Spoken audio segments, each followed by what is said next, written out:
നമസ്കാരം. അപ്പോൾ election India express ഇങ്ങനെ കൊൽക്കത്തയിൽ എത്തി നിൽക്കുമ്പോൾ കൊൽക്കത്തയിൽ ഒരുപാട് മലയാളികളുണ്ട്. എന്ന് വെച്ചാൽ വർഷങ്ങൾക്ക് മുമ്പേ സ്വാതന്ത്ര്യാനന്തര കാലഘട്ടം തൊട്ട് തന്നെ ഒരുപാട് മലയാളികൾ ഇവിടെ ഉണ്ട്. ഇപ്പോഴും സ്റ്റിൽ ഒരു വലിയ മലയാളി കമ്മ്യൂണിറ്റി കൊൽക്കത്തയുടെ പല ഭാഗങ്ങളിലുണ്ട്. നമ്മോടൊപ്പം തലശ്ശേരിയിൽ നിന്നുള്ള മിസ്റ്റർ ബദറുൽ ഹുദായും അദ്ദേഹത്തിൻ്റെ മകൻ ഫിറോസ് കയുണ്ട്. ഇവിടെ വലിയ വ്യവസായ സ്ഥാപനങ്ങളൊക്കെ നടത്തുന്ന ആളുകളാണ്. ഈ നമ്മുടെ ബദറുൽ ഹുദ സാഹിബ് ഒരുപാട് കാലം മുമ്പ് ഇവിടെ എത്തിയതാണ്. അപ്പോൾ കൊൽക്കത്തയിൽ നമ്മൾ ഇലക്ഷൻ വിശേഷങ്ങളുമായൊക്കെ എത്തുമ്പോൾ സ്വാഭാവികമായി അബ്ബാസ് ഇവരോട് കൂടി വിവരങ്ങൾ തേടേണ്ടതുണ്ട്. ഇവരുടെ ഈ കൊൽക്കത്തയുടെ ഒരു ബംഗാൾ രാഷ്ട്രീയത്തിൻ്റെ ഒരു പൾസ് കറക്റ്റ് അറിയുന്ന രണ്ടുപേർ തന്നെ നമുക്ക് കിട്ടിയെന്നുള്ളതാണ് ഇതിൽ ഏറ്റവും പ്രധാനപ്പെട്ട ഒരു കാര്യം. എത്ര കാലം ഇപ്പോൾ ഇവിടെ? ഞാൻ 1957 കൽക്കട്ടയിൽ വന്നതാണ്. ബ്രിട്ടീഷ് മുഴുവൻ പോയി തീർന്നിട്ടില്ല. അന്നേരം ബ്രിട്ടീഷുകാർ കുറേ ഉണ്ടായിരുന്നു.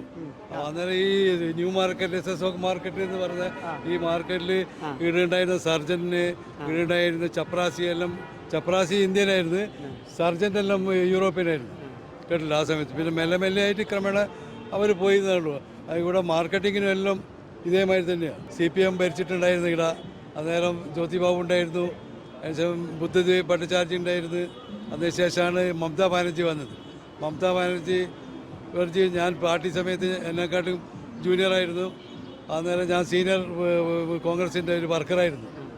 ഏതായാലും കൽക്കത്തയുടെ രാഷ്ട്രീയം വളരെ കൃത്യമായിട്ട് മനസ്സിലാക്കുന്ന രണ്ടുപേർ അല്ലേ ഫിറോസ് ഖാ? എങ്ങനെയാണ് പുതിയ രാഷ്ട്രീയ വിശേഷങ്ങൾ എന്തൊക്കെയാണ്? വളരെ ഡെവലപ്മെൻ്റ് ഉണ്ട് ആദ്യത്തെക്കാളും. പിന്നെ ഇവിടുത്തെ ചുറ്റുപാടെന്ന് പറഞ്ഞാൽ കുറേ പോപ്പുലേഷൻസ് ഉണ്ട്. ഇവിടുത്തെ ആൾക്കാർ വളരെ ഫ്രണ്ട്ലിയാണ്. സംസാരത്തിലും എല്ലാ വിദ്യാഭ്യാസത്തിലും എല്ലാ സംഗതിക്കും വേൾഡ് വൈഡിലുള്ള ആൾക്കാർ താമസിക്കുന്നുണ്ട്.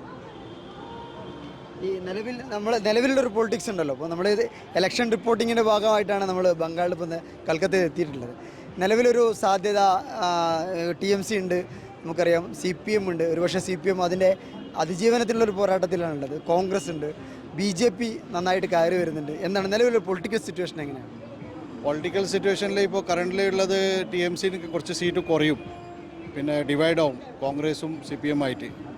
BJPക്കും കുറച്ച് സീറ്റ് പോകും, അത് കുറച്ച് കട്ടാവും. പക്ഷേ TMC ആണ് ഓവറോൾ വിന്നർ ഉണ്ടാവും. BJP കുറയും, കഴിഞ്ഞ പ്രാവശ്യത്തേക്കാൾ കുറയല്ലാണ്ട് BJPക്ക് അഭിവൃദ്ധിപ്പെടില്ല, ഇൻക്രിമെൻ്റ് ഉണ്ടാവില്ല, കുറച്ച് കുറയുകയും ചെയ്യും.